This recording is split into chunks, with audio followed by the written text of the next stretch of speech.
Il se passe quelque chose de complètement fou dans le monde du divertissement en ce moment. Une vraie révolution. Et non, ça ne vient pas des grands studios, ça vient d'Internet.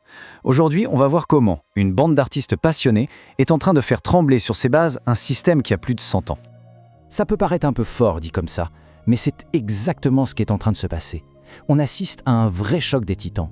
La créativité pure, sans filtre des indépendants, contre la machine industrielle bien huilée d'Hollywood. Et vous allez voir, les chiffres qui suivent sont juste sans appel. 366 millions, c'est le nombre de vues du pilote de The Amazing Digital Circus. Pour vous donner une idée, un autre monstre du genre, Has Been Hotel, a mis des années pour dépasser les 100 millions.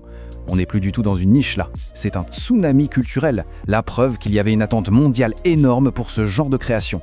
Et c'est là que ça devient complètement dingue. Comment des projets qui coûtent une fraction du prix, on parle de moins d'1 million de dollars pour un film indé contre 65 millions en moyenne à Hollywood, arrivent non seulement à exister, mais carrément à faire plus de bruit.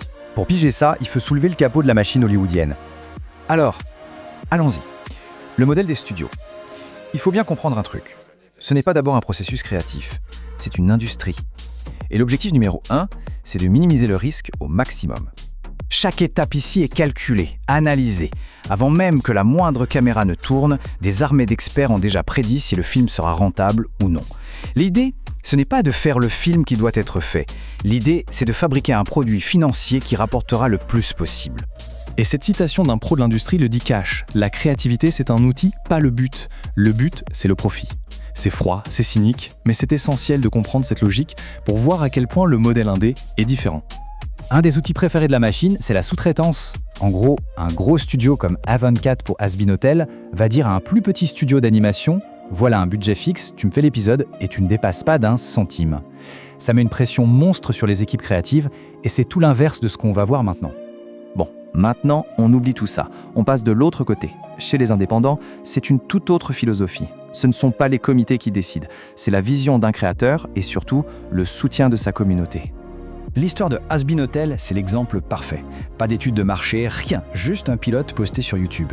Et ça cartonne. Mais le plus fou, c'est que pendant 4 ans, la série n'a existé que grâce à ses fans. C'est eux qui l'ont gardé en vie jusqu'à ce que les géants comme Amazon ne puissent plus l'ignorer. Le modèle est complètement inversé. Et voilà toute la différence. Hollywood veut 0 risque avant de mettre $1. Les indés, eux, prennent tout le risque. Ils créent leur projet de A à Z, en espérant, en pariant, que leur vision va trouver un public. C'est un saut dans le vide, mais quand ça marche, c'est le jackpot. Au fond, on a 2 mondes. Côté studio, c'est la sécurité, des budgets énormes, une sortie assurée, mais des menottes créatives. Côté indé, c'est la liberté totale, la vision pure, mais un risque financier de tous les instants. C'est le vieux dilemme entre la sécurité et la liberté. Alors, comment les indépendants font-ils pour que leur pari fonctionne ? Eh bien, ils ont une arme secrète. Une force de frappe que l'industrie a mis des années à comprendre. Le fandom, la communauté de fans. Oubliez les vieilles audiences télé. Aujourd'hui, la vraie monnaie d'échange, c'est l'indice de demande. Ça ne mesure pas juste combien de gens regardent, mais à quel point ils sont investis. Qui en parle, qui débat, qui crée dessus. Et sur ce terrain-là, les projets indés sont les rois du pétrole.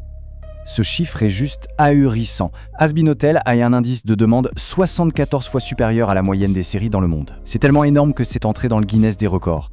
C'est la preuve ultime, validée, que cette série est un phénomène planétaire porté par la seule force de sa communauté. Les fans ne sont plus juste des spectateurs, ils sont des acteurs. Chaque dessin, chaque théorie, chaque mème, c'est de la pub gratuite et ultra efficace. Ils ne consomment pas seulement le contenu, ils l'amplifient. Ils sont devenus le département marketing le plus passionné et le plus puissant du monde. Tout ça, forcément, ça met un sacré coup de pied dans la fourmilière. Les règles du succès sont en train d'être complètement réécrites. Et ça donne un tout nouveau mode d'emploi pour les créateurs, un mode d'emploi qu'Hollywood peine à lire. Le changement est total. La valeur, ce n'est plus le nombre de gens assis passivement sur leur canapé, c'est l'intensité de la passion d'une communauté. 1 million de fans super engagés a aujourd'hui 1000 fois plus de valeur que 10 millions de spectateurs occasionnels. C'est la nouvelle loi du marché de l'attention. Et bien sûr, ça ne plaît pas à tout le monde dans la vieille garde. Cette citation le dit très bien. Quand quelqu'un réussit en dehors de leur système, avec ses propres règles, ça les rend dingues. Parce que ça prouve que peut-être, on n'a plus forcément besoin d'eux. Et ça pour eux, c'est inacceptable. L'autre grande révolution, c'est sur le business model. Les créateurs indés ne dépendent plus d'un seul chèque. Ils diversifient. Le streaming bien sûr, mais aussi le merchandising, le financement direct par les fans sur Patreon, la pub. Tout ça leur donne une liberté financière et créative incroyable, bien avant qu'un studio ne pense à les appeler. Au final, ça dessine deux grandes routes pour les créateurs.